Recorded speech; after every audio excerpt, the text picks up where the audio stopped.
Welcome to Strange States, folks. I'm your host, Sunny. On the blotter today, we have Alabama.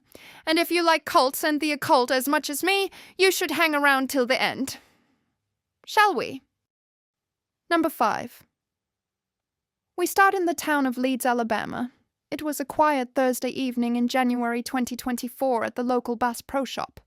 Shoppers were browsing fishing lures and camouflage gear when a 42-year-old man crashed his car into a pole outside the store, but the accident was merely the prologue. The man exited his vehicle, stripped off every article of clothing he was wearing, and sprinted into the store.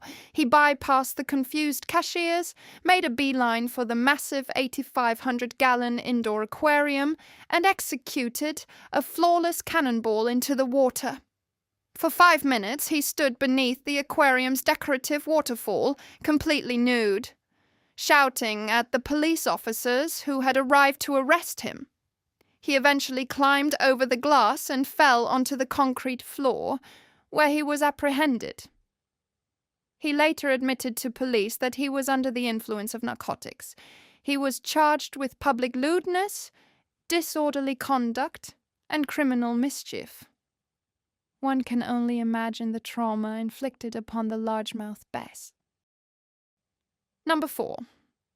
In June 2019, the Limestone County Sheriff's Office executed a search warrant at a rural apartment. They were looking for narcotics. What they found was a squirrel named D's Nuts. The apartment's resident, 35-year-old Mickey Polk, had allegedly captured the wild squirrel and kept it in a cage. But Polk was not merely an eccentric animal lover.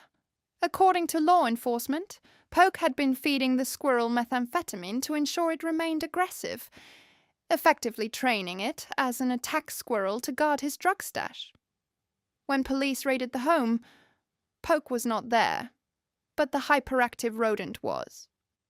Animal control was called, and because it is illegal to hold a wild animal in captivity in Alabama, the squirrel was released back into the wild, presumably to terrorize the local acorn population.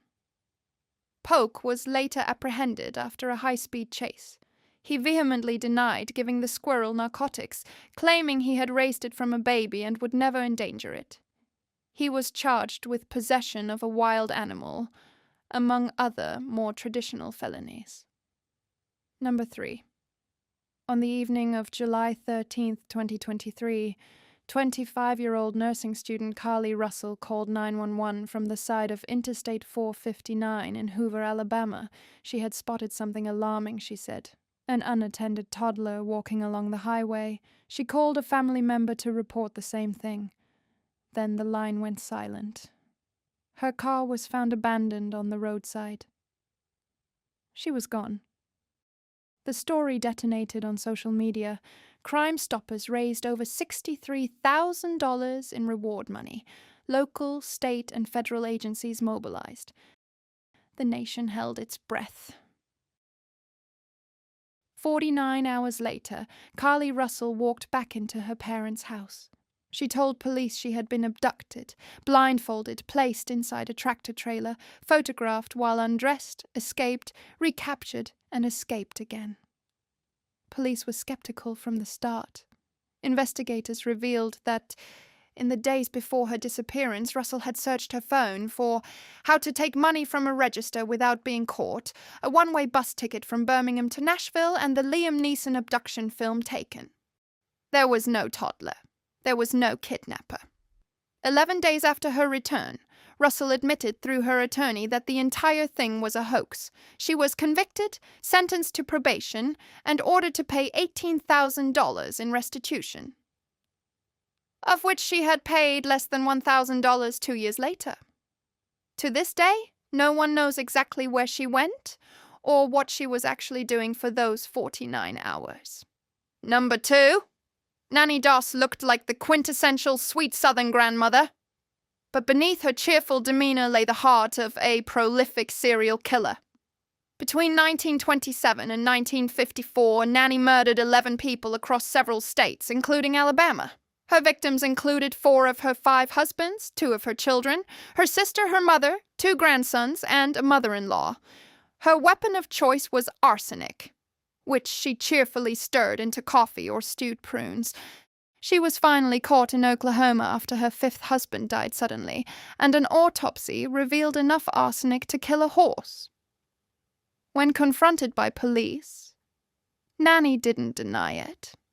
Instead, she laughed.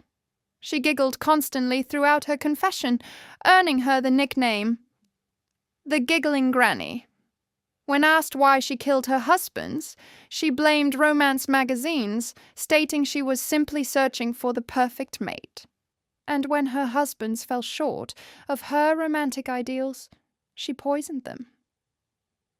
She died in prison in 1965, presumably still smiling. Number 1. In August 2022, a young couple was driving through the Talladega National Forest when they were flagged down by a woman claiming her car had broken down. When the couple stopped to help, the woman pulled a gun and forced them into the woods. A shootout ensued. The young man was killed, and the woman was wounded. Police soon discovered the shooter and her accomplice were living in an off-the-grid camp deep in the forest. They were followers of the University of Cosmic Intelligence, an online cult led by a charismatic influencer named Rashad Jamal. Jamal convinced his followers that they were carbonated gods, that birds were government drones, and that the government was manipulating the weather. Despite being imprisoned for child molestation, Jamal continued to release audio messages from behind bars, directing his followers to abandon society. The bizarre reach of this cult did not stop there. In January 2022, a 23-year-old Alabama man obsessed with Jamal's videos attacked his family with a ninja sword, murdering his mother. The fact that a man sitting in a prison cell can convince people across the country to commit murder with swords and engage in highway shootouts makes the University of Cosmic Intelligence the most bizarre and terrifying criminal phenomenon in Alabama's history. Alabama may be the heart of Dixie, but its criminal history is a dark, twisted labyrinth. Truth is rarely comforting, and it is almost never normal. Thank you for joining us on this journey. Next time on Strange States, we leave the sweltering south and head to the frozen north. Prepare yourself for the last frontier. We are going to Alaska. Until next time, stay strange.